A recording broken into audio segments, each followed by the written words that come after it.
السلام عليكم. أعوذ بالله من الشيطان الرجيم. بسم الله الرحمن الرحيم.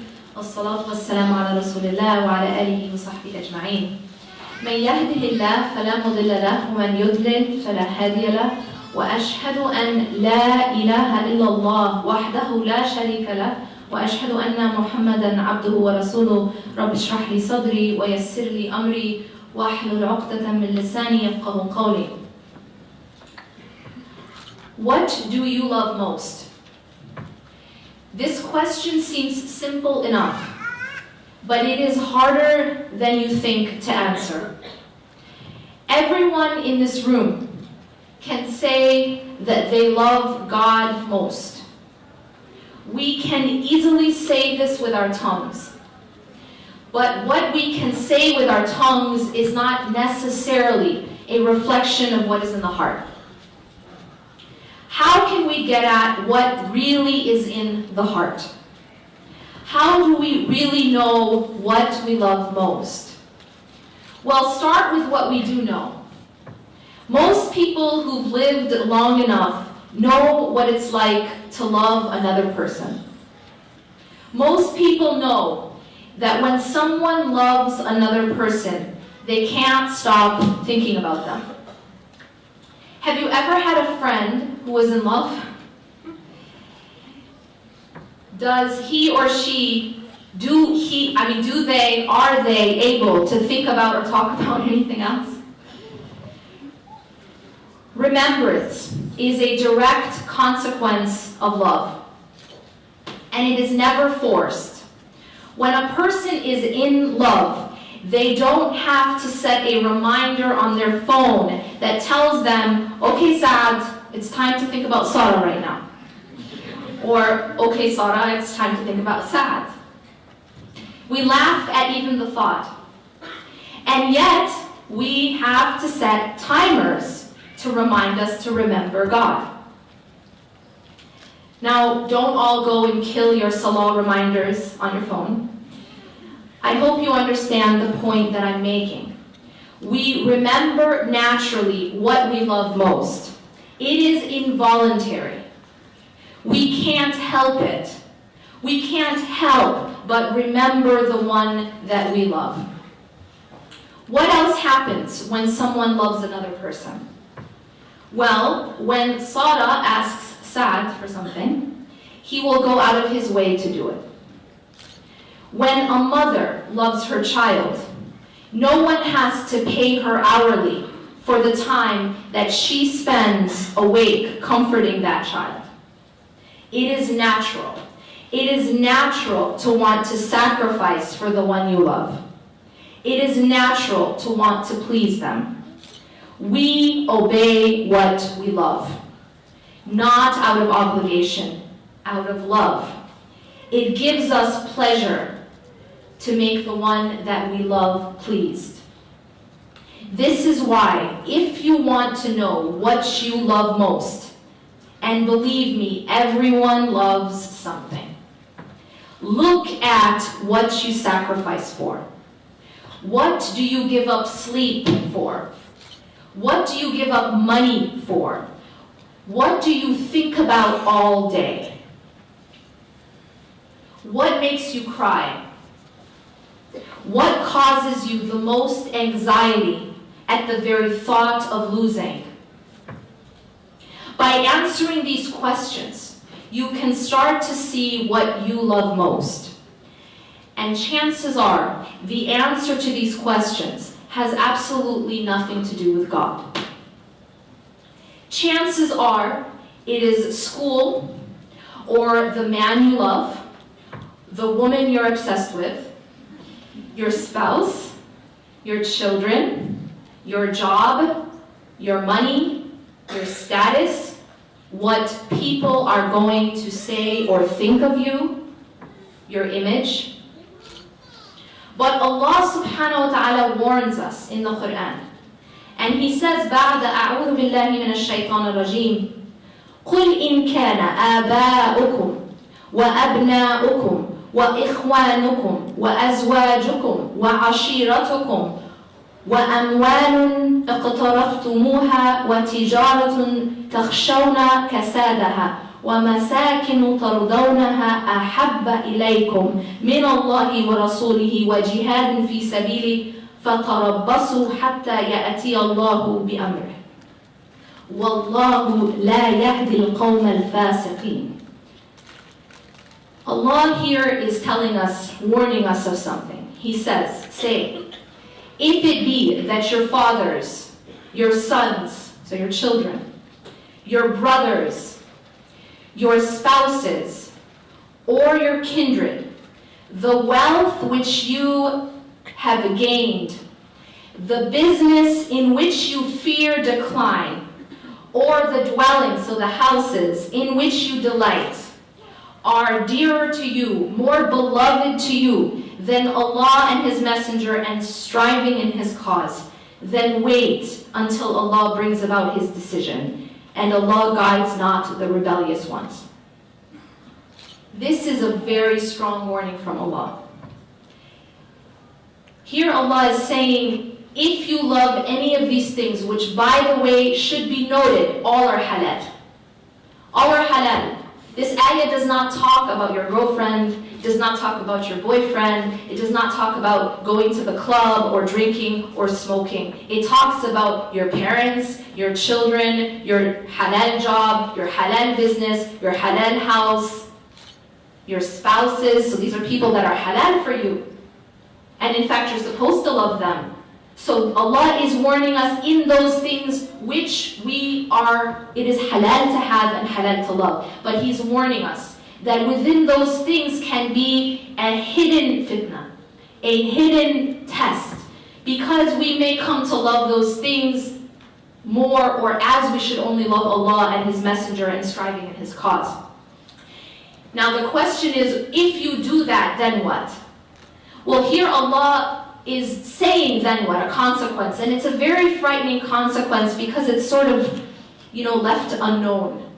Like when you were a kid and your mom wanted to threaten you, and you do something wrong, if you do this or that, just wait and see what happens. That was scarier than giving you an actual consequence, right? Just wait and see. So just wait and see what happens. The consequence of loving something, even those things which are halal for us, more than Allah and His Messenger and striving in His cause, just wait and see the consequence. Because it will make you suffer. It isn't just about the consequence in the hereafter, but you will feel and know the consequence in this life. Because that which you love, as you should only love Allah, will be the cause of your greatest pain. Will be the cause of you not being able to sleep, of you crying all the time, of you being upset all the time, of you being angry and afraid and anxious all the time. You want to look at anxiety? Look at the heart of anxiety. What causes you to be so anxious? What causes you to get so angry? And you look at that and you see what is the core of that. It is the love of something of dunya. It is the love of something that you're so afraid of losing.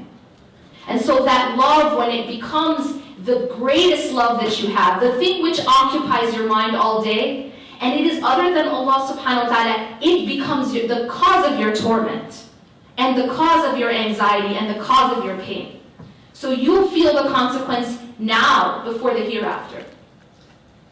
Allah further warns us in the Quran and says, وَمِنَ النَّاسِ مَنْ يَتَّخِذُ مِن دُونِ اللَّهِ أَنْدَادًا يُحِبُّونَهُمْ كَحُبِّ اللَّهِ وَالَّذِينَ آمَنُوا أَشَدُّ حُبًّا لِلَّهِ.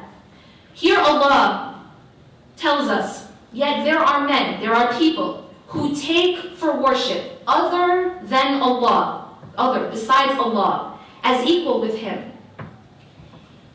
They love them as they should only love Allah. يُحِبُّونَهُمْ كَحُبِّ اللَّهِ.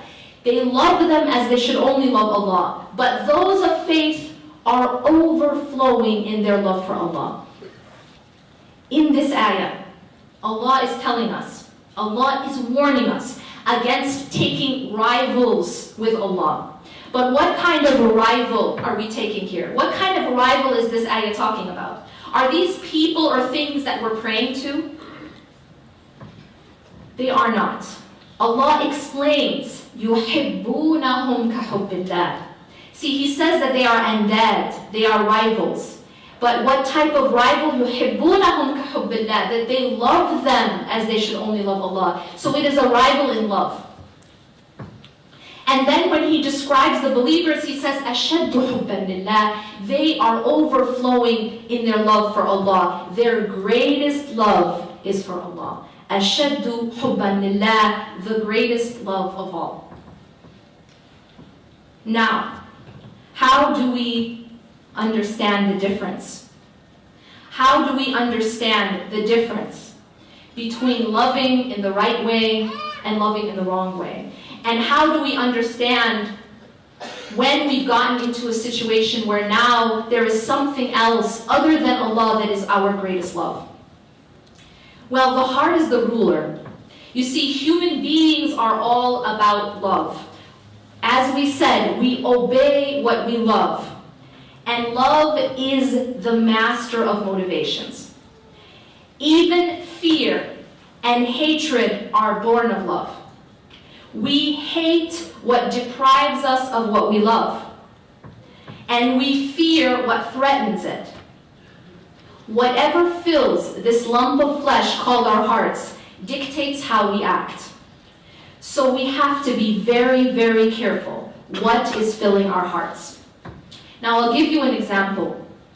Because a lot of times we talk conceptually about love. We talk conceptually about, do I love Allah more? No, I love Allah most. But we don't really see practically. If you want to know what fills your heart, you will know it in the way that you act. There will be symptoms. So for example, a person whose heart is full of money, that it is money that they love most, when that person is put in a situation where they have to choose between Allah and money, they choose money. Now, no one's going to say, yeah, I love Allah, I love money more than Allah. No one who calls himself a believer is going to say that. But when someone has to choose between getting, the latest car or an over-the-top home that involves interest, what do you choose? Is that not a realistic, that's the realistic situation that we're in. No, but I have to have the latest car. So what am I loving most? Even though I have to pay interest to get that car. So yes, it's not about, yes, I'm not going to say, yes, actually I love my car more than Allah, or I love money more than Allah, or I love status more than Allah. No one says that. But we say it with our actions. We say it with our actions. When I want to have a business, and I want to make more money, and I think that if I sell alcohol, I'm going to get more business. What am I saying? What am I loving most? Or I have to take, these huge interest-bearing loans in order to do something with my business. What am I saying I love most? When I love to look nice, and I love to obey fashion, and I love to be beautiful, and I love to, for society to say that I'm beautiful and attractive, and that's filling my heart.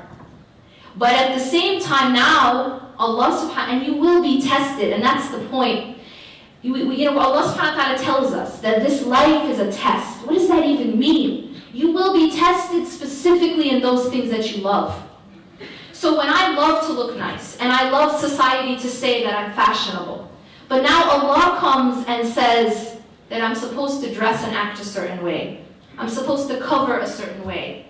And it contradicts the other love that I have. You see where I'm going with this? It contradicts society's standard of beauty. It contradicts society's standard of fashion. What's in style?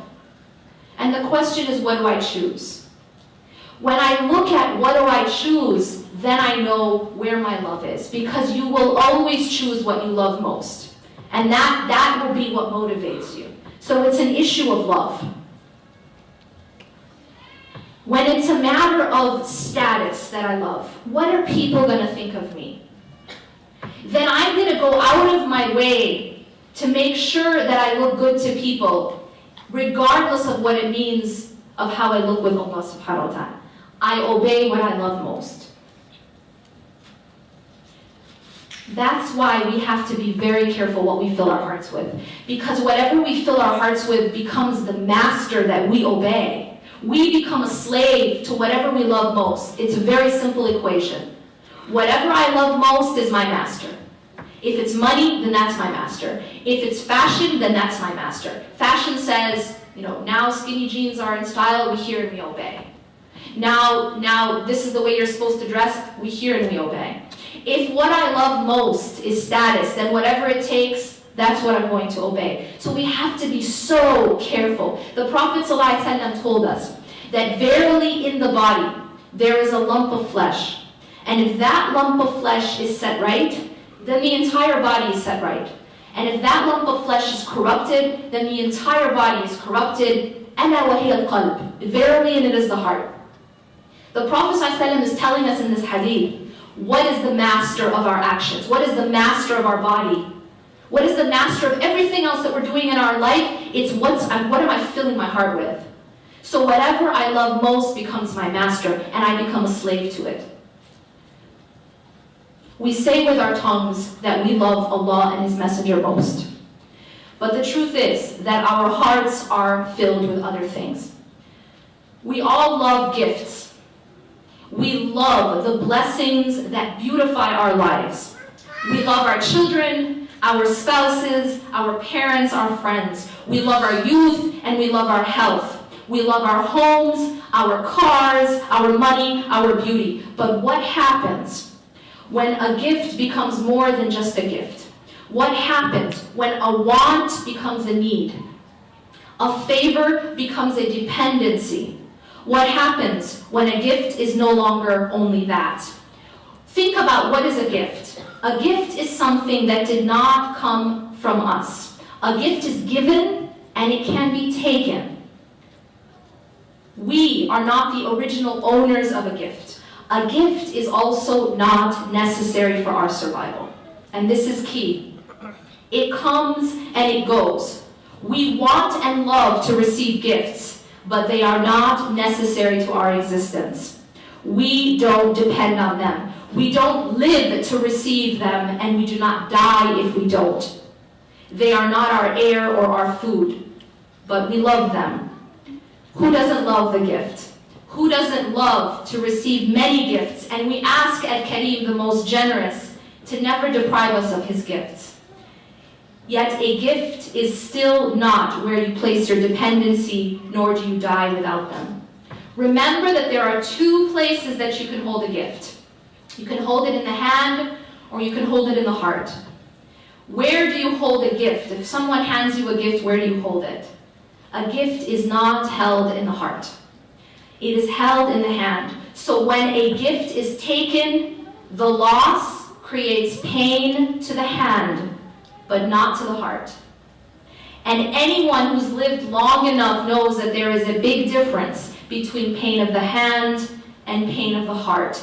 The pain of the heart is to lose an object of attachment, an object of addiction, an object of absolute dependency. That pain is like no other pain. It isn't normal pain. And that pain is how we will know that we just lost an object of attachment. A gift that was held in the wrong place. The pain of the hand is also pain, but it's different. The pain of the hand is when you lose something, but not something that you were dependent upon. When a gift is taken out of the hand, or it's never given at all, we will feel the normal human pain of loss. We grieve, we cry. Even the prophets, peace be upon them, cried when they lost things that they loved. But the pain is only in the hand. Our heart remains whole and beating. This is because the heart is only for God, and God alone. If we examine the things in our lives that cause us the most pain or fear, we can start to pinpoint which gifts have been stored in the wrong place. If not being able to get married, or be with the person we want, have a child, find a job, look a certain way, get a certain degree, or reach a certain status has consumed us, we need to make a change. We need to shift where the gift is being stored. We need to move the gift out of the heart and back to the hand where it belongs. We can love these things. It is human to love, and it's human to want these gifts that we love. But our problem begins when we put the gift in our heart and we put Allah in our hand. Ironically, we start to believe that we can live without Allah, but if we were to lose a gift, we crumble and we can't go on. As a result, we can easily put Allah aside, but our heart cannot live without the gift. In fact, sometimes we even put Allah aside for the sake of the gift. So it becomes easy for us to delay or miss our prayers. But just don't deprive me of my work meeting, my movie, my outing, my shopping, my sale, my class, my party, my basketball game. It's easy to take interest-bearing loans and sell alcohol, but just don't deprive me of my profit margin and my prestigious career. Just don't deprive me of my brand new car and over-the-top home. It's easy to have a haram relationship or to date, but just don't deprive me of the one I love. It's easy to take off hijab or not wear it at all, but don't deprive me of my beauty, my looks, my marriage proposals, my image in front of people. It's easy to put aside the modesty that God says is beautiful, but don't deprive me of my skinny jeans, because society says that that's beautiful. This happens because the gift is in the heart, while Allah is in the hand. And what is in the hand can easily be put aside. What is in the heart is what we cannot live without. And without sacrifice, and we would in fact be willing to sacrifice anything for what is in the heart. But sooner or later, you and I have to ask ourselves, what is it that we really worship? Is it the gift, or is it the giver? The beauty, or the source and definition of beauty? The provision, the money, the provision, or the provider? The creation, or the creator? The tragedy of our choice is that we chain our own necks with attachments, and then we ask why we choke. We put aside our real air, and then we wonder why we can't breathe. We give up our only true food, and then we complain that we're dying of starvation. After all, it's we stick the knife in our chest, and then we cry because it hurts.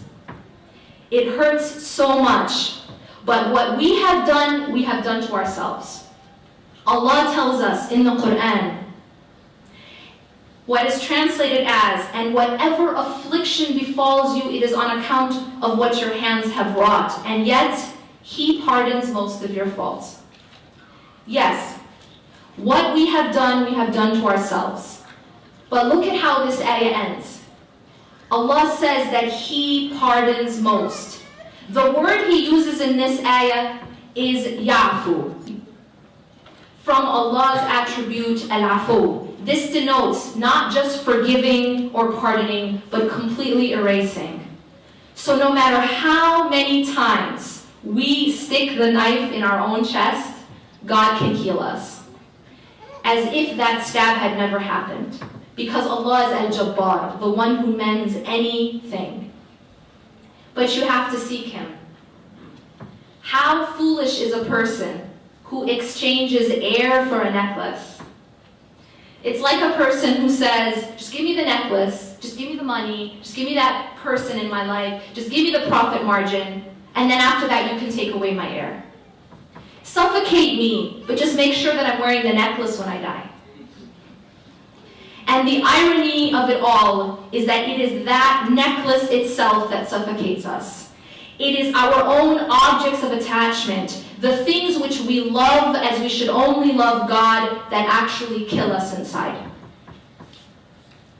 Our problem began because we saw the gift as the air instead of just that, a gift.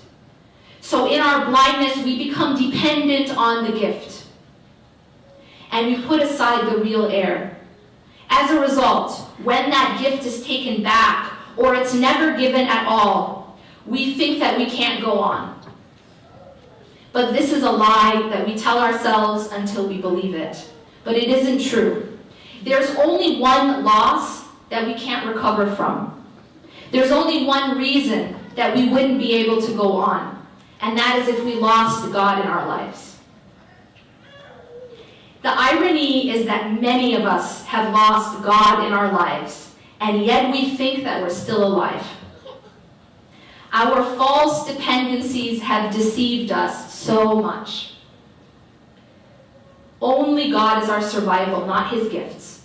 God is our support and our only true necessity. Allah says, أَلَيْسَ اللَّهُ بِكَافٍ عَبْدَهُ? Is Allah not enough for His servant? We all have needs and we all have wants. But our true suffering begins when we turn our wants into needs, and our only one true need, God, into a commodity that we think we can do without. Our true suffering begins when we confuse the means and the end. Allah is the only true end.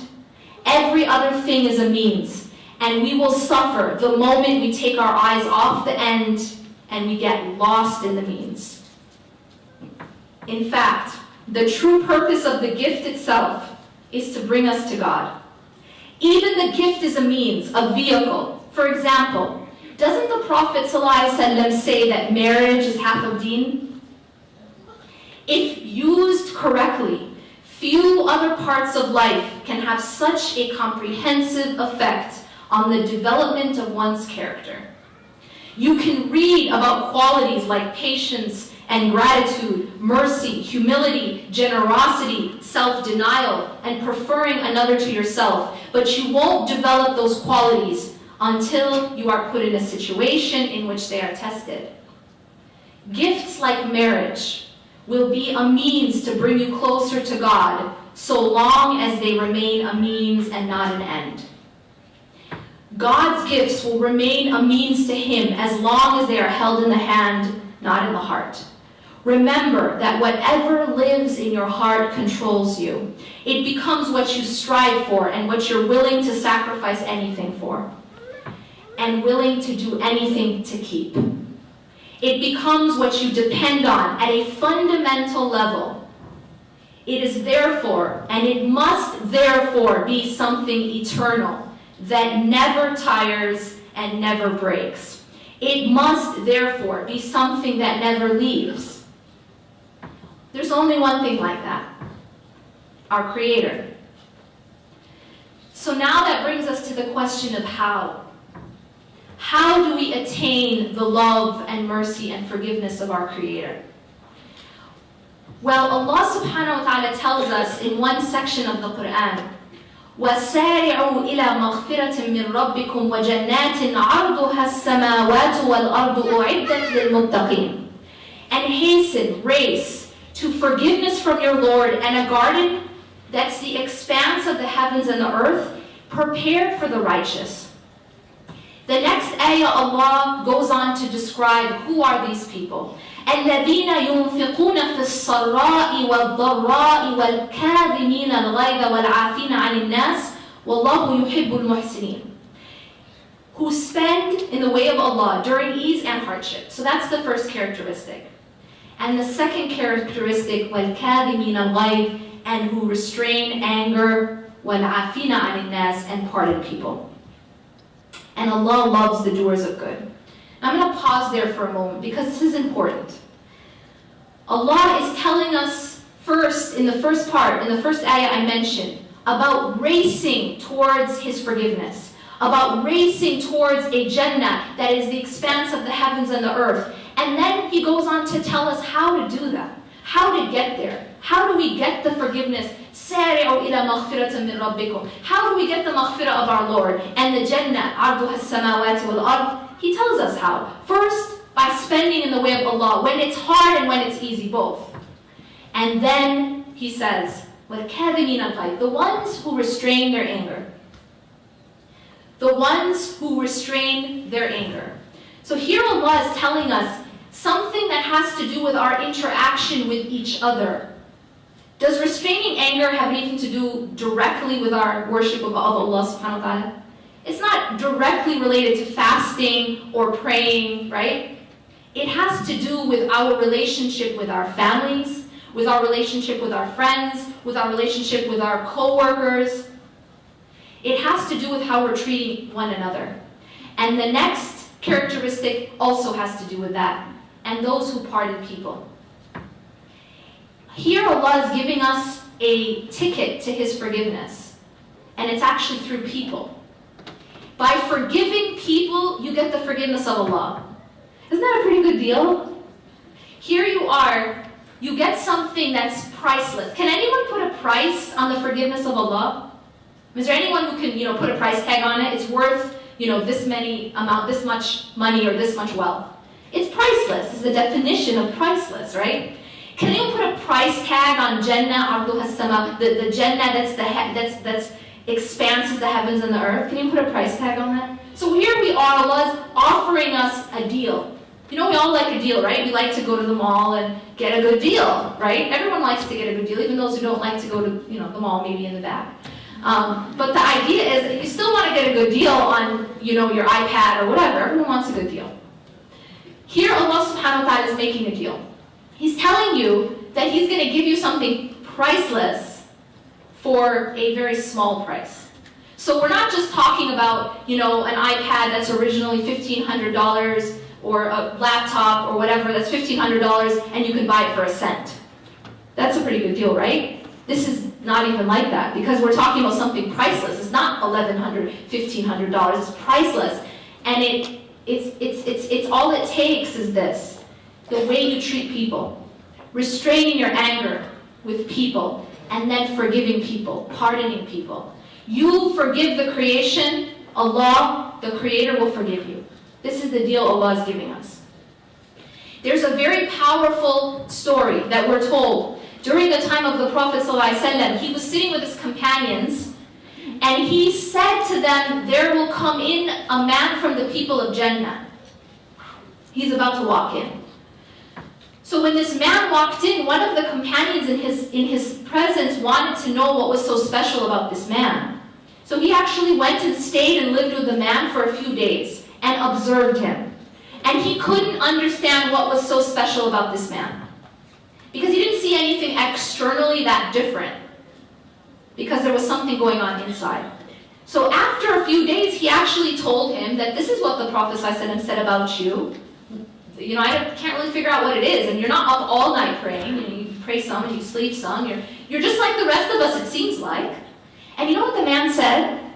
The man said that before I sleep every night, I make sure that I forgive everyone. That I don't go to sleep holding a grudge in my heart. That I go to sleep with a clean heart. And I let go of those grudges. And I let go of those things that I'm holding on against people. And I forgive. We have to be very careful. Is there anyone in this room who doesn't want the forgiveness of Allah? Is there anyone in this room who doesn't need it? The Prophet ﷺ said that no one enters Jannah by his deeds, but by the mercy of Allah subhanahu wa ta'ala, right? And they were, surprised. They said, even you, O Rasulullah, and he said, even me, if it were not by the mercy of Allah. So even the Prophet ﷺ needed the mercy of Allah. So can we basically agree that everyone in this room is in desperate need of the forgiveness and mercy of Allah? We can all agree with that, right? So how is it that we can tell Allah, Ya Allah, I am desperate for your forgiveness, while at the same time I am refusing to forgive so-and-so? Do you see the hypocrisy? We all do it. We tell Allah, Ya Allah, please forgive me, but, Sarah, Saad, Ahmed, Zainab, I'm not going to forgive you. How can we possibly ask Allah and expect that Allah is going to forgive me when I refuse to forgive others? And my wrong against Allah is infinitely worse than any wrong that could have been done against me. Right? This is Allah and me. Like, who am I to not forgive? Allah is saying that He'll forgive, and who am I to not forgive? It's arrogance. And it's completely losing sight of the big picture. Here I am, desperate for the forgiveness of Allah, and yet I'm not willing to forgive another person for small wrongs that are done to me, while every single day I wrong Allah subhanahu wa ta'ala by sinning. Moreover, if there's anyone in this room who thinks that they have never wronged another person, then they have a serious problem. Because it's called ghurur, it's called deception, self-deception. If you think that you're perfect and you've never hurt another person, then you have been deceived. The one who's refusing to forgive, it's as if he thinks or she thinks that I have never done anything wrong, and therefore how could anyone wrong me? Right? It's this idea that I am perfect and I am the victim, and because I've never done anything wrong before, then therefore I'm not going to forgive others. But if I am aware of the fact that I mess up all the time, I am wronging people all the time, I am consciously or unconsciously, I wrong Allah subhanahu wa ta'ala by sinning all the time. I am desperate of forgiveness from Allah and from others. So who am I to withhold it? Who am I to withhold forgiveness? You have to be very careful in how you treat people. You know why? Because Allah has told us again and again and again in many texts that He will treat you on the Day of Judgment the way you treat other people. Think about that. Many texts to this effect.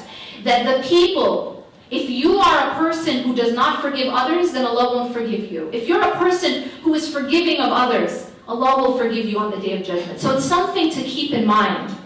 To treat other people as you want Allah to treat you. It's a take-home message. For the rest of your life, think about that.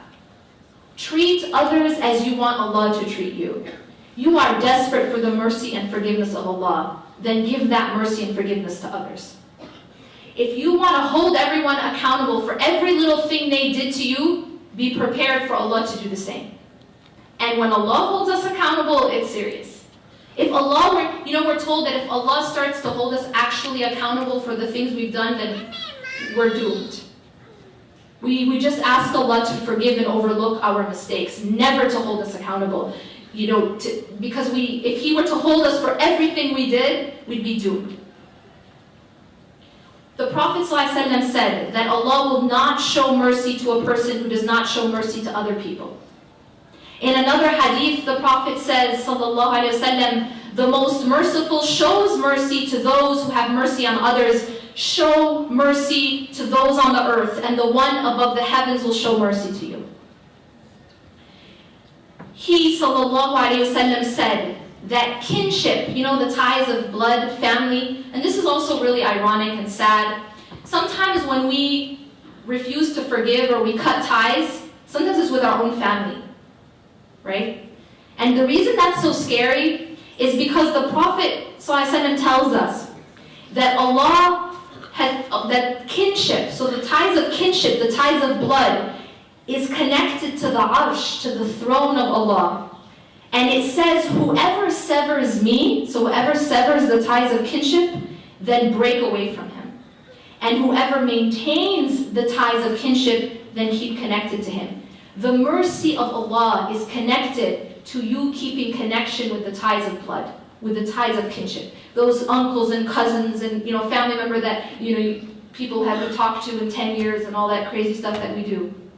That when you cut off, this is cutting off. Allah is saying that His mercy and the tie to His arsh is connected to keeping these ties. One of the most beautiful examples of this is in the story of Abu Bakr radiallahu anhu. You guys all know the story of when Aisha radiallahu anha was accused of adultery, of being unchaste. Now, do you know that Abu Bakr radiallahu anhu, he's her father, he finds out that one of the people spreading this rumor about his own daughter was a relative of his. And not only was it a relative, but it was a relative who he was financially supporting. Now, what would you do in that situation? Well, the least that anyone would imagine doing in that situation is he withheld financial support.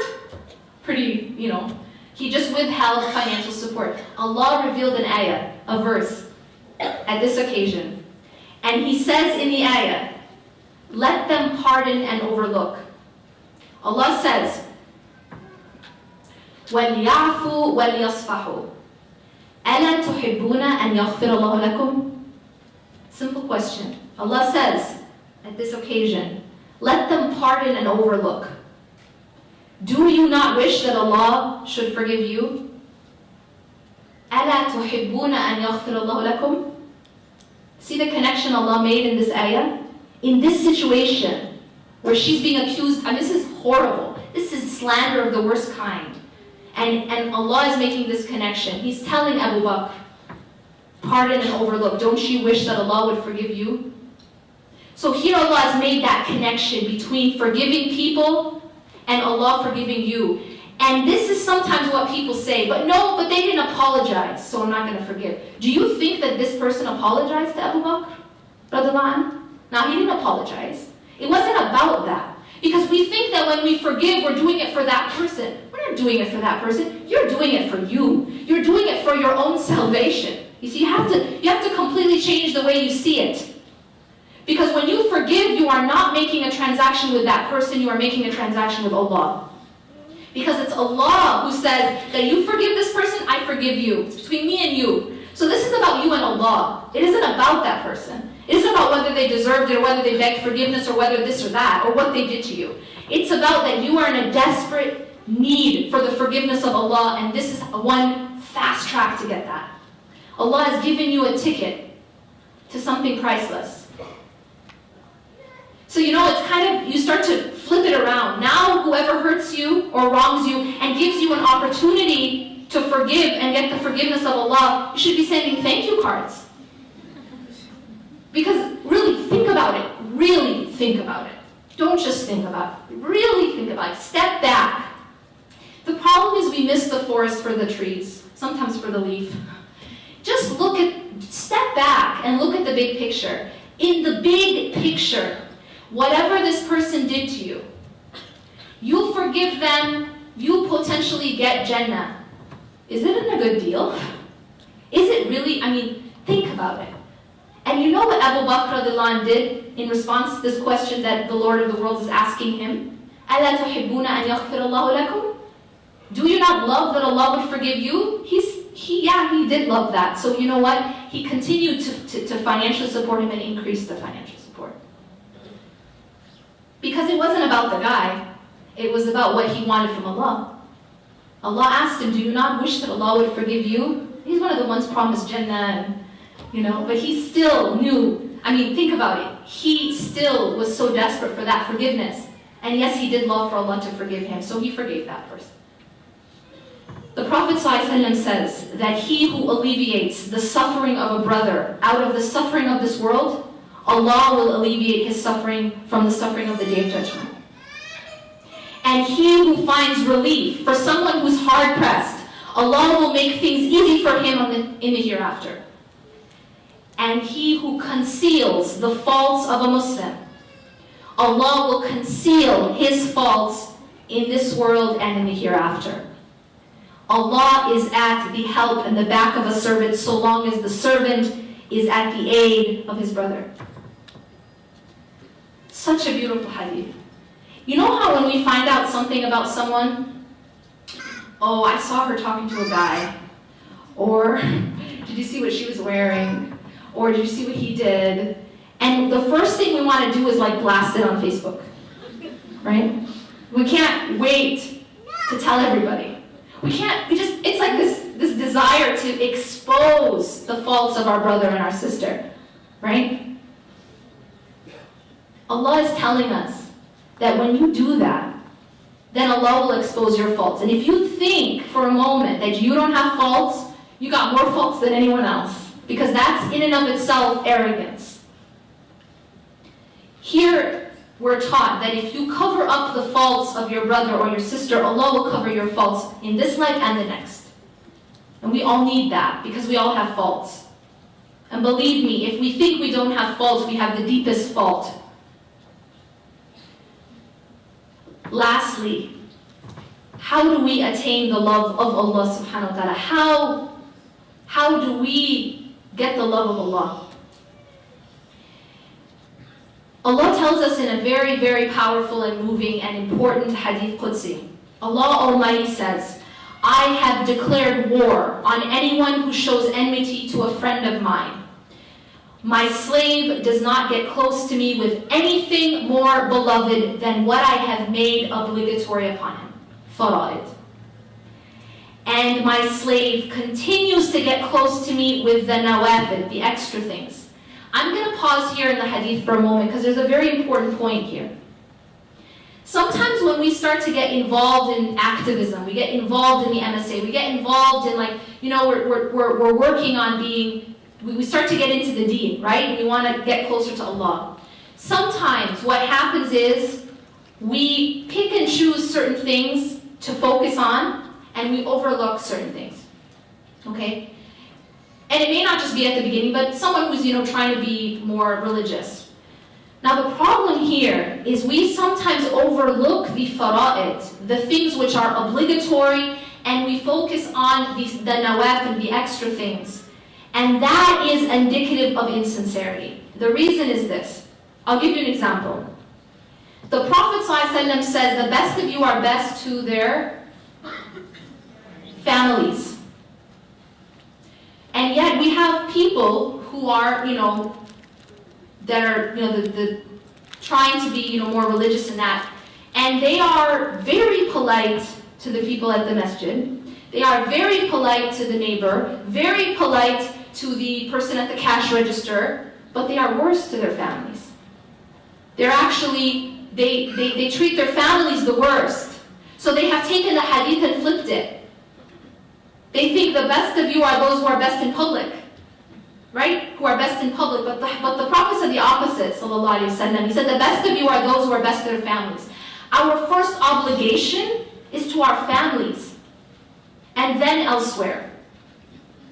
And so what we do is, because we get more reward from being, nice to those outside in public, so we choose that. We have overstepped the first obligation and we're going to something extra. It's indicative of insincerity. Allah subhanahu wa ta'ala loves this most. This is the first obligation. We don't overstep that and try to do all these fancy things, and we have not, and we've neglected those obligatory ones. Another example is when, sometimes you get really involved in planning an event. It might be a protest or some big dinner.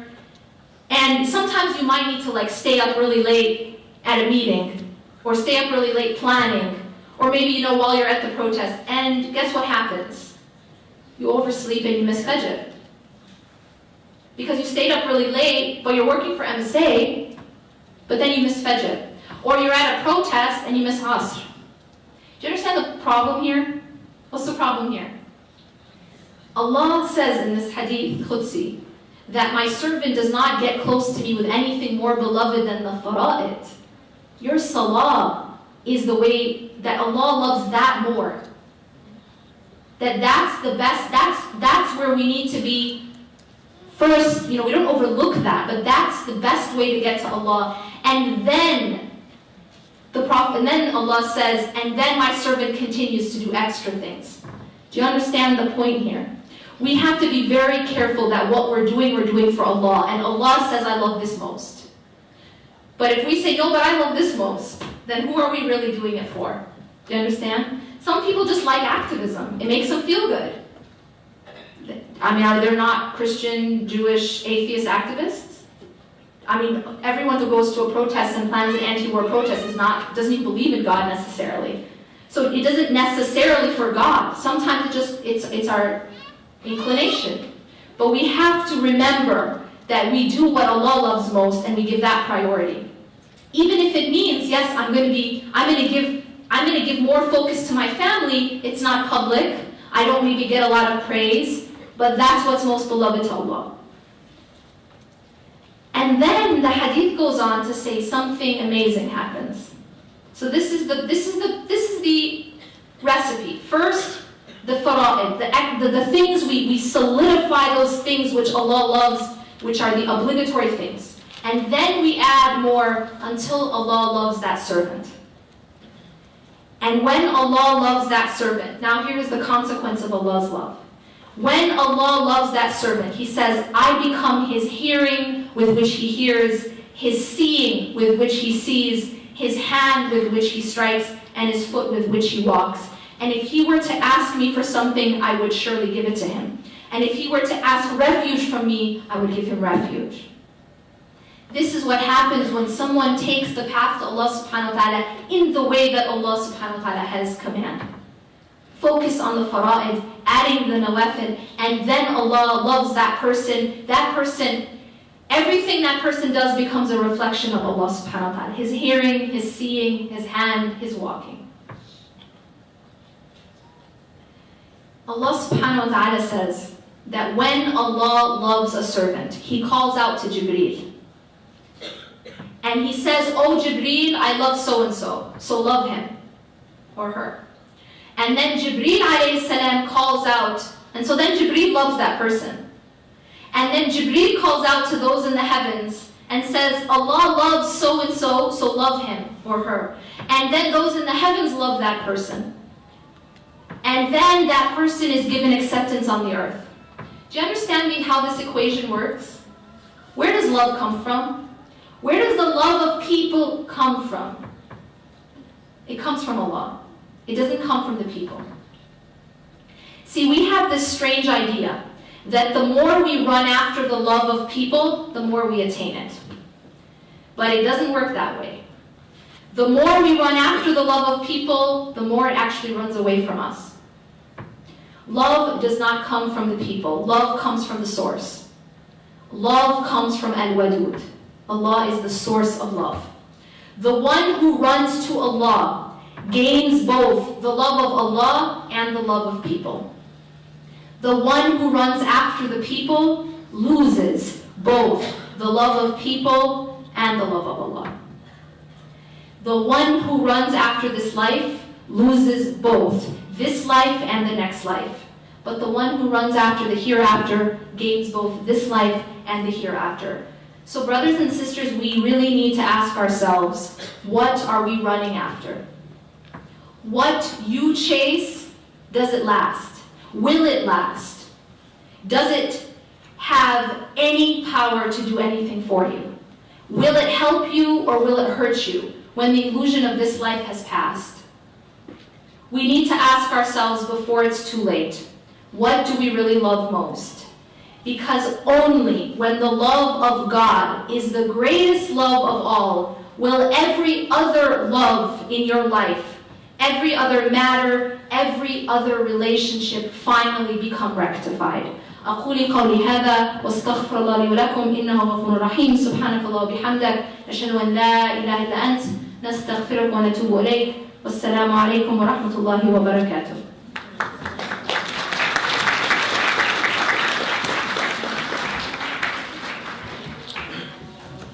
Jazakallah khair, Sister Yasmin, for that beautiful lecture.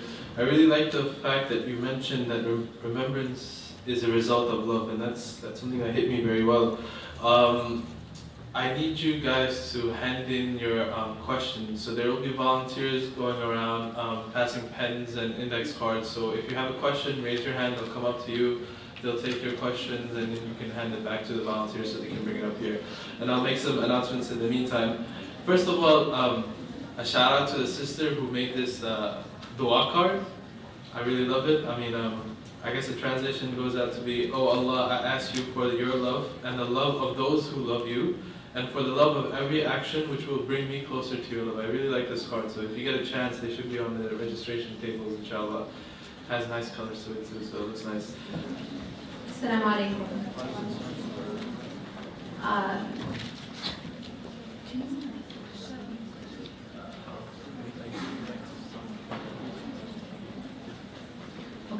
Inshallah, we'll be doing the book selling and signing at 8:55, so we have a couple minutes before that. There was actually a couple questions that I got before the lecture, which I want to cover because I think that it's relevant to everyone, inshallah. One of them had to do with choosing your career, and it's relevant in terms of choosing your career, choosing a spouse, what you want to do with your life in general. And the question, and a lot of times I think that we go about these decisions in the wrong way. What we do sometimes is, we kind of like look at a list of options, of goals, of careers perhaps, and we say, okay, I want to do this, and that's fine. And we get stuck on a particular career, for example, or a particular goal, or a particular person that we want to marry, etc., etc. And we get stuck on that exact thing, and it becomes our goal. So now, in a sense, our goal has changed from being the pleasure of Allah, necessarily, to being, it's not the pleasure of Allah, but the ultimate goal now is marrying person XYZ, or being a doctor, or being a speaker, or being a dad, or whatever it happens to be. Now, the reason why this is a subtle point is because we might be saying that we want these things for the sake of Allah, right? No, I want to marry this person for the sake of Allah. No, I want to be a speaker for the sake of Allah. No, I want to be a writer. No, I want to be a doctor for the sake of Allah. And that's great. That's great. But if it really is for the sake of Allah, then you will be open to what Allah wants and not be stuck, regardless, on what you want. So my advice to you practically is that when you're picking a career, you may be inclined towards one direction. I want to be a writer, I want to be a doctor, whatever it is. But please make sure that you're praying istikhara, that your attitude is, Ya Allah, I want to do what pleases you most. Ya Allah, I want what's best for this life and the next. And so guide me to that. And you can take steps. You might think, okay, this is the direction I'm going to go. Go in that direction. Move. But if Allah redirects you, don't get stuck on that. And this happens a lot with marriage proposals, or it happens with attachments to people, attachments to careers, attachments to different things. My point here is that just make sure your ultimate goal isn't being a doctor, or isn't being a da'i, or isn't being a writer, because you don't necessarily know what's best for you and which path Allah subhanahu wa ta'ala wants you in specifically. So be open to essentially what Allah wants from you rather than what you want. Does that make sense? The other question was a question about sincerity. Now, what do you do when you're working for the sake of Allah? You might be in MSA or whatever work you're doing, and you're worrying about your intention. To that, I want to first make very clear that your intention is extremely important. As the Prophet ﷺ says, إِنَّمَا الْأَعْمَالُ بِالنِّيَّاتِ, that actions are by intention. So you're going to get out of whatever you're doing based on your intention. If your intention of doing the most wonderful act has nothing to do with Allah, you're going to get nothing out of it. So intention is very, very important. But I also don't want you to have that become a tool of shaitan. What I mean by that is sometimes when you're trying to do good, you're trying to start going to the masjid, you're trying to start wearing hijab, you want to start being more regular and careful about your prayers, whatever it is you're trying to do, shaitan might come to you and say, the only reason that you're going to the masjid is because you want people to look at you and say, oh, she's so religious, or he's so religious. The only reason you're praying sunnah is so you can show off. The only reason you're wearing hijab is so everyone will think that you're so religious.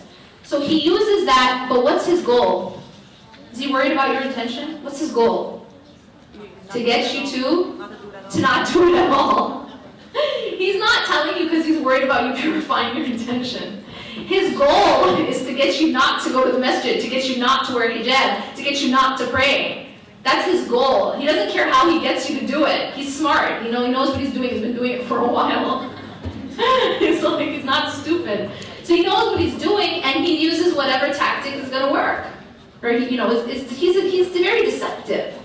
So here we have to be careful, because the response it is true that you should try to have pure intention. You should try to purify your intention, but do not abandon the action. out of fear of impure intention. Instead, continue to do your action at the same time struggling to purify your intention. That's key. Don't abandon the action, because then he won. Shaitan wins something, because you still didn't do the action.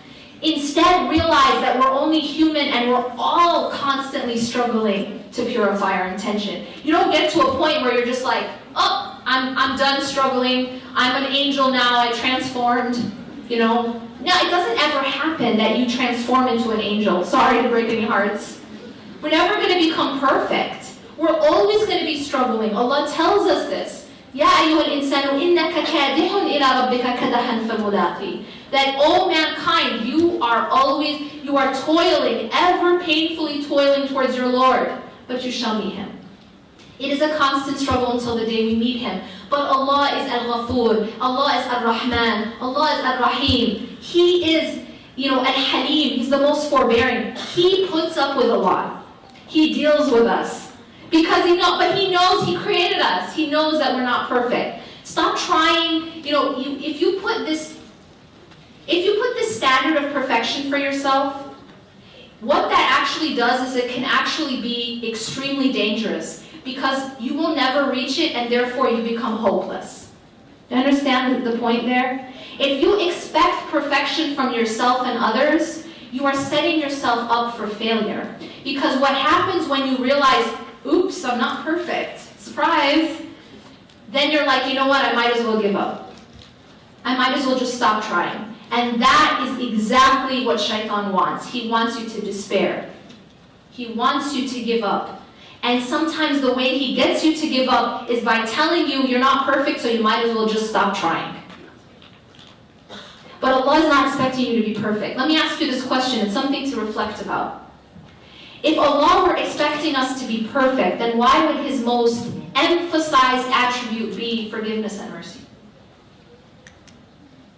If you were supposed to be perfect, right? Those angels that you were supposed to become.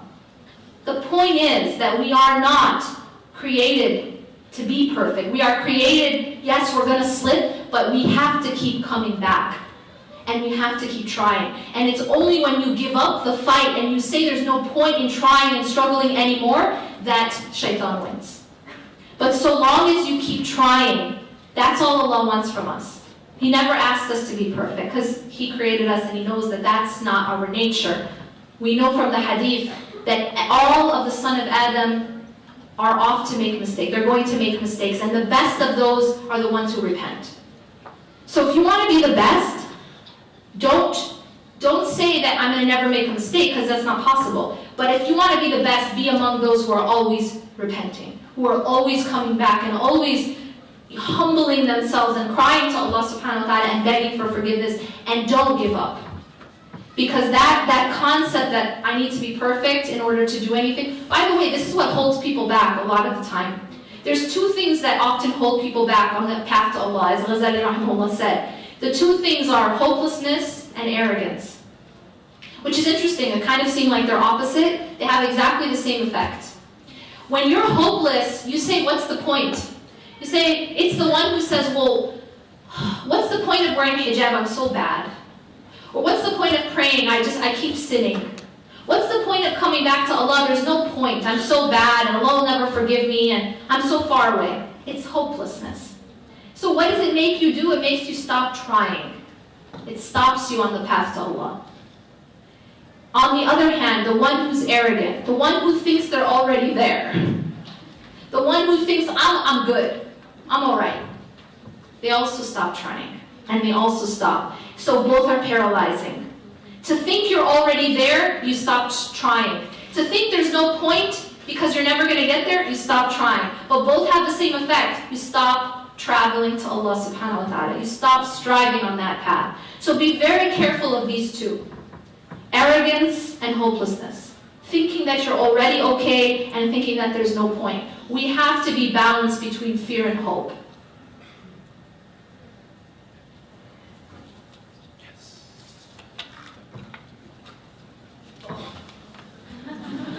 Are there any other questions? I didn't see the pile.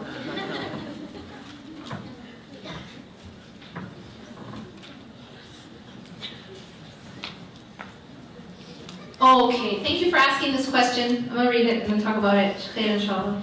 Sister Yasmin, there are some who like to impose what they think Allah wants, acting like they know exactly what Allah wants. Yes, I know that type of person. They want to impose on others using their positions. What do you think?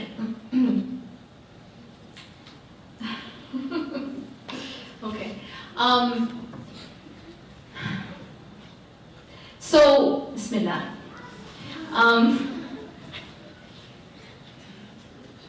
Sometimes there's this issue when a woman is speaking. Some people have their opinions about it, and the issue here now, really the important issue is not the fiqhi discussion about women speaking or not speaking in public.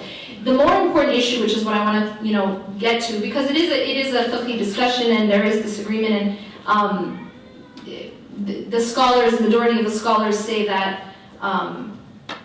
See, in Islam, here's the thing we need to understand is that when it comes to actions, everything is halal unless it is proven haram. It's not the other way around. People don't need to come and prove that something's halal. They need to prove that it's haram. Do you understand where the burden of proof is? So you don't need to, for example, getting off this stage, I don't say, well, no, it's haram. You have to prove to me it's halal. Right? You don't prove that it's halal to come off the stage. Everything is halal unless there's a proof that it's haram. Okay? So eating an apple is halal unless there's something that says it's haram. Okay? Eating a pear, getting in a car. All of these things are assumed halal unless proven otherwise. So similarly, the burden of proof is not on the person to prove that it's okay for women to speak or that it's okay to do these things, but the burden of proof is on the other side to prove that it's haram. And there is, that, and in terms of that evidence, there's no strong evidence what the scholars say that it is. And so the burden of proof on that side, there isn't sufficient evidence. Similarly, or in addition to that, there are scholars who have done extensive research, have spent years and years, their lives studying the muhaddithat. One of them is Sheikh Akram Nadawi in UK. And you can look up his work. He has written a volume of over 50 books, a 50-plus volume set called Al-Muhaddithat. And it's a extensive study about the female scholars of the past. And he studied their lives, he studied how they taught, he studied who they taught, and what he found in his research. And again, a lot of us, we just do a Google search and we think we're a scholar. His research is actually, he spent his life studying this, and he wrote 50-plus books about it. So maybe if we could go and read those, and then we can come back and say something. Like, what he found is that the muhaddithat taught both men and women, and the majority of them did not wear niqab, in fact. So this idea that it was always, all of them, they had a niqab, they had a screen, is actually not historically correct. Okay? But sometimes what happens is that again, it's an acceptable disagreement. However, sometimes what we do is that we don't know the manner of disagreement. That what we think is that my opinion, my way or the highway, right? It's what I think or else everyone else is wrong. And that really is the problem. It's okay to agree to disagree. It's okay when the scholars are agreeing to disagree. How can we not agree to disagree? Yeah, it's okay. We can say this is your opinion and this is my opinion, and we're still brothers and we're still sisters and we still respect one another. If Imam Shafi'i is saying that I think my opinion is right, but it may be wrong, then how can I or you say, I think my opinion is right and it is right? It's like, no.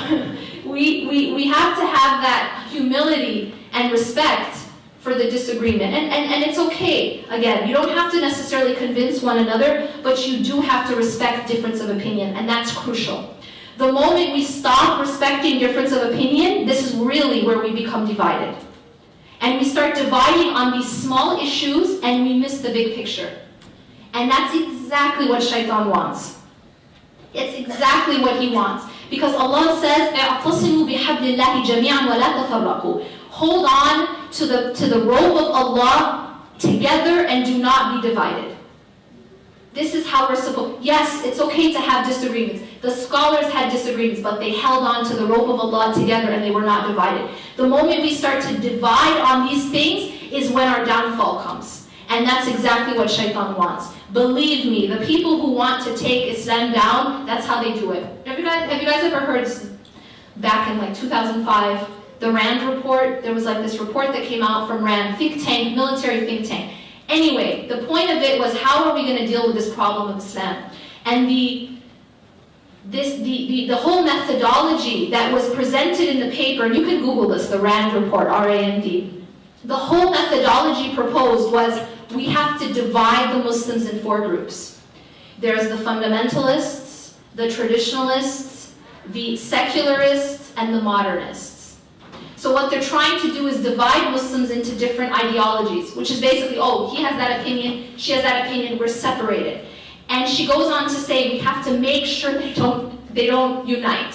We have to, this is an actual policy paper that you can look up and read. And you have these 4 groups, and we have to make sure to support the modernists. And we have to make sure that the traditionalists and the fundamentalists don't join together. I mean, this is just open. It's not like a hidden agenda. It's an open published paper, policy paper. The idea here is we're falling into that. We're eating that up. That's exactly what we're doing to ourselves. No, he's Salafi, or he's Sufi, or he's this, or he's that. And we have all these labels. And I mean, for example, what I talked about today was something called Tawheed. Tawheed. Everything I talked about today was Tawheed. Tawheed is the oneness of dependence, love, hope, all these things on Allah subhanahu wa ta'ala. But most of the time when you go to a Tawheed class, you know what they teach? They teach a bunch of labels. They teach, this is Ahl Sunnah wal Jama'ah and everybody else is wrong. And it starts becoming, instead of it really being about Allah anymore, it's about all these other groups who are wrong. So it becomes really a class of labels and how to divide the different groups of Muslims. We have lost focus. We have lost focus. We're so focused on, you know, seeing how everyone else is wrong and the other groups are wrong and the other opinions are wrong and only my opinion is right, that we've missed the point. Like, it's not even about Allah anymore. It's just about me being right and you being wrong. And this group is wrong and this group is right. Let's get back to focus. Let's get back to what it is that we're doing here. وَمَا خَلَقْتُ الْجِنَّ وَالْإِنسَ إِلَّا لِيَعْبُدُونَ. Allah is telling us our purpose is to worship Allah subhanahu wa ta'ala. That's why we were created. And Allah tells us to do it together, to hold on to that rope of Allah subhanahu wa ta'ala. وَلَا تَفَرَّقُوا. Don't be divided by these things. Please, we have to understand and have a spirit of disagreement. And respect for the disagreement that there is between the scholars. And similarly between us. Who are we to not agree to disagree if they agree to disagree? Okay. One other issue related to that is the issue of giving nasiha. Because sometimes we have what I would call the haram police. And I grew up with the haram police, and I know about, like, you know, that kind of mentality, and, you know, we get into that sometimes. When we're on the path to Allah subhanahu wa ta'ala, we take like different extremes, and we sometimes lose focus. So the haram police are the people who, you know, they have the spirit of nasiha, but they got off track. Okay? And what I mean by that is this. When you see something that somebody is doing that you think is wrong and you want to advise them, okay, this is a beautiful thing, amr bil ma'ruf, nahy anil munkar, and joining good and forbidding evil. But there are a couple things, and then, you know, there's some like recommendations that the scholars give before you give nasiha. Now I want to explain what I mean. I'm not trying to discourage people from helping one another. It's not what I'm trying to do. But we have to be in the right frame of reference and the right state of heart. First thing that they recommend is, before you go, so you see someone doing something haram, clearly haram, not just like something that's disagreed about, clearly haram. Let's just make it clear there. First thing you should ask yourself this question: is this something where there is a legitimate difference of opinion? See someone praying this way, hands this way, whatever it is. Okay? First ask yourself, is it a legitimate difference of opinion? Is there a legitimate difference of opinion among the scholars? If the answer is yes, you don't need to give them a nasiha about it. If there's a legitimate difference of opinion, then that's okay. Okay? Suppose it's something there is no legitimate difference of opinion, they're drinking alcohol. Okay? So then the question is, now the second thing you want to do is first thank Allah subhanahu wa ta'ala that you are not doing that same sin. So gratitude to Allah subhanahu wa ta'ala. And third, and also realizing something. You don't live in that person's shoes. You were not raised in that person's house. You have not gone through what that person goes through. And had you been in that same situation, everything the same as that person, maybe you would have been worse. Remembering that, being grateful to Allah subhanahu wa ta'ala. Third, before you go and advise somebody about anything, and it's something that's actually haram, remember and bring to mind your own sins. Remember and bring to mind your own faults. That's what I mean. I'm not talking about like dwelling in sin, but your own faults. What's the point of that? What's the point of that? The point of that isn't to prevent you from advising your brother or sister, because that's our job. We care about one another. The Prophet ﷺ tells us an example of everyone on a ship and the people on the top. There's people on the top, people on the bottom. And the people on the bottom, if they want to get water, and instead of going up and asking the people on top, they start making a hole in the ship. Well, is it only going to affect the people on the bottom? If one person is making a hole in the ship, it affects everybody. So the idea is the people on the top are not going to say, oh, it's not my business, I shouldn't advise them, because they're going to sink too. We need to be advising one another because we love that person and because it affects all of us. But why are we bringing to mind our own faults before we advise another person? The reason is that it puts us in a state of humility. So when we go and advise, we are not advising from a place of self-righteousness and arrogance. That's what I'm talking about when I say the haram police.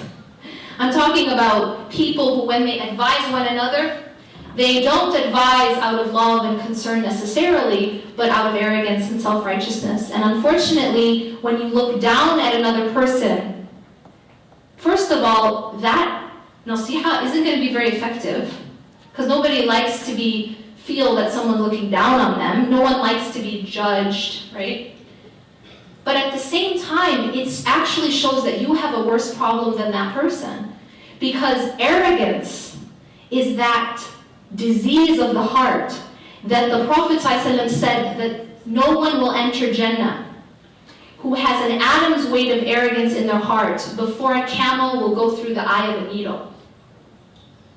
Think of a camel, think of a needle, think of the eye of the needle, and that camel going through the eye of that needle. That if a person has arrogance in their heart, even the atom's weight will not enter Jannah until the camel goes through the eye of a needle. Intense. So when I say bring to mind your own faults, it's to put you in a state of humility when you're advising, not in a state of self-righteousness or arrogance. And if at that point, while you're trying to bring to mind your faults, and you can't think of any, then you got a worse problem than the one you're advising. You see the problem? Because any human being who doesn't know their own faults, or worse yet, thinks that they don't have faults, then they have the most deadly of all faults, and that's arrogance. And not just arrogance, but deception, self-deception, ghurur.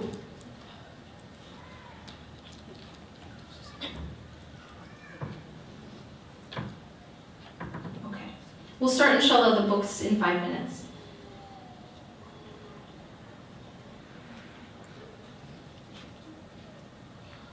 Okay. So in terms of them, there's some questions asking about how do I help this person, somebody who's struggling. And again, you should think about it in that way that if you're standing next to a cliff and there's someone who's blind, or blindfolded, and is running straight towards the cliff. but they don't know that they're headed straight for the cliff. They think they're going into like a pool or something. And you see this. My question to you is, what's your response? Well, one response could be, well, you know what, it's none of my business. Right? That's how some people react. But isn't that heartless? Isn't that heartless to say, yeah, let them fall off the cliff. I'm not going to say anything, it's not my business. So that's the other extreme from the, we'll see how. That's the other extreme from the, the haram police example. It's that you're not even caring that this person is hurting themselves. So that's not the spirit we should have. But instead, you should want to stop that person from harming themselves, not because you think you're better than them, but because you sincerely care for them and you love them and you want to help them. When you come at it from that place, believe me, it's much more effective. The best thing you can do for a person, of course, first and foremost, is to make dua for them, because Allah is the one who guides.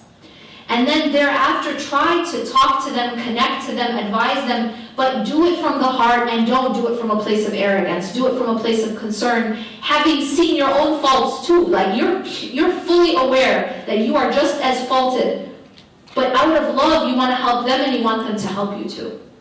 So you have to really, it can't be from arrogance. And ask Allah subhanahu wa ta'ala to help you, to help you to advise them and to guide them.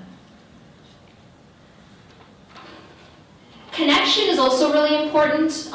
Building a relationship with that person. One of the problems with the haram police is sometimes it's like people you don't even know. Who just come up to you at the masjid and start like. It's not the way. I mean, really, like. Or someone will just like randomly message you on Facebook and the point here is, okay, that's fine, that's great, but really, like, for nasiha to really be effective and for it to be really, there's a lot of things. I mean, yes, it should be privately, not like openly. Sometimes you see these people like doing it publicly, comments on somebody's wall, like to shuyukh or something. I mean, that's not the manner of nasiha at all.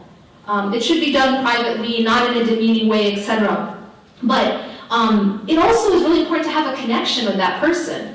It's not like a complete stranger is coming and telling you not to wear nail polish. But it's like, it's going to be a lot more effective if it's somebody that you love and somebody you have a connection with. So building the connection is key to da'wah, essentially, to any kind of da'wah. Okay, inshallah we'll end there. I want to, basically, I hope that we leave with, some benefit, inshallah. I want to leave you guys with some take-home messages, because I know we talked a lot about a lot of concepts. So I want to sort of boil it down to what I would hope that we take away, if nothing else. One of the things that I hope that we take away is that treat people as you hope that Allah will treat you. Treat people as you want Allah subhanahu wa ta'ala to treat you in this life and on the Day of Judgment. That's first. Second is remember that whatever you love most becomes your master. And that's what you obey and that's what you become a slave to. So be very careful about what you love most.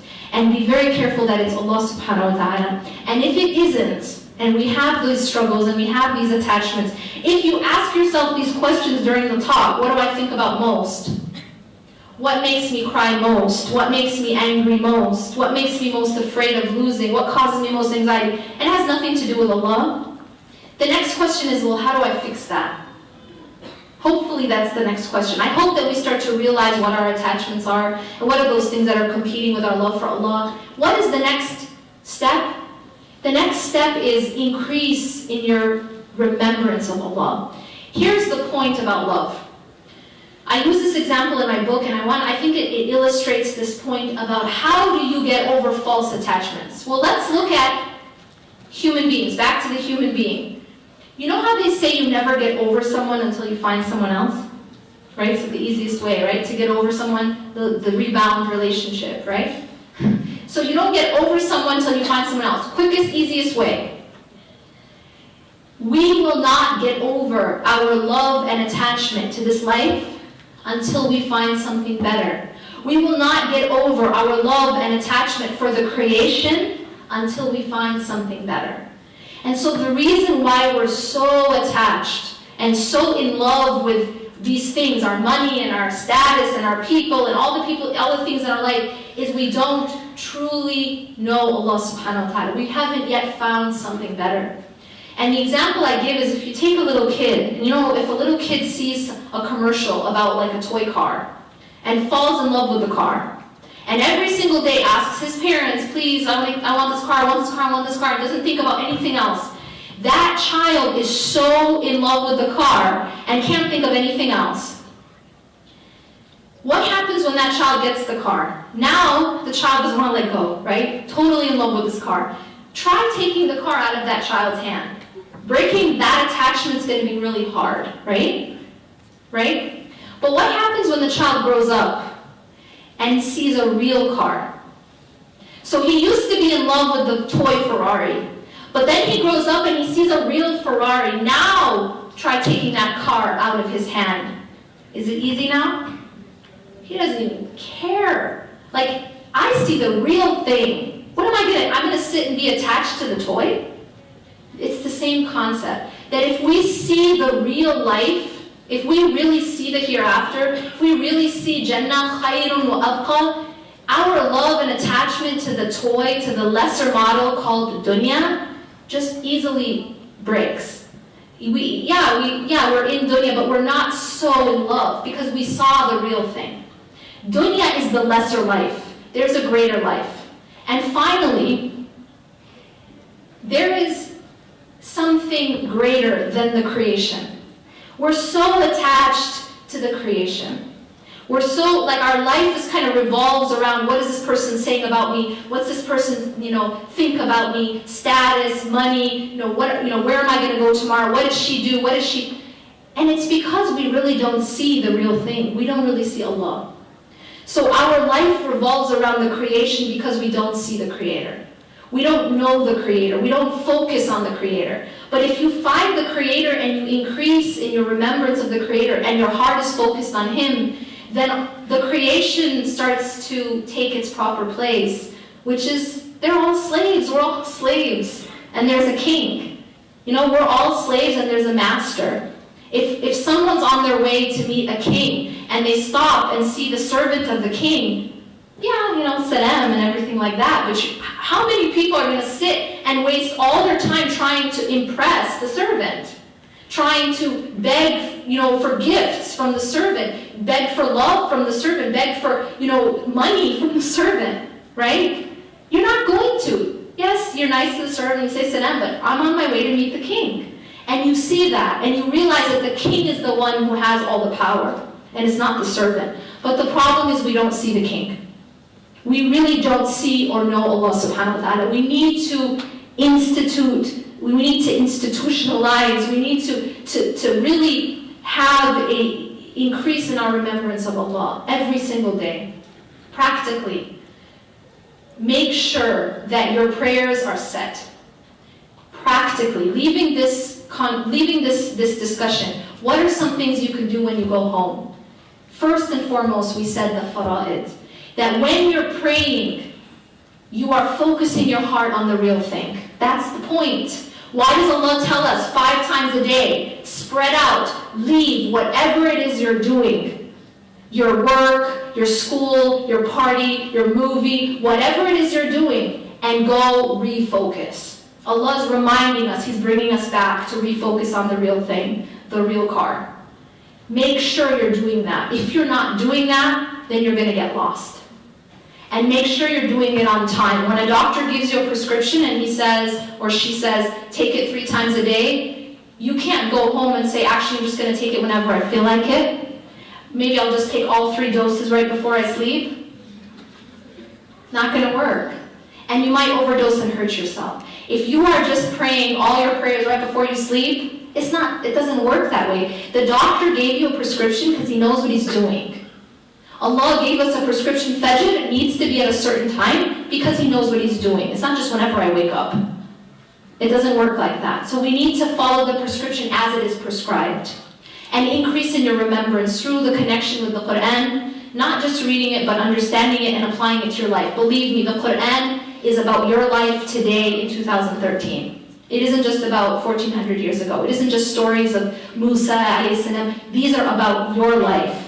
Find that and connect to the Quran, and make sure that you have dhikr throughout your day.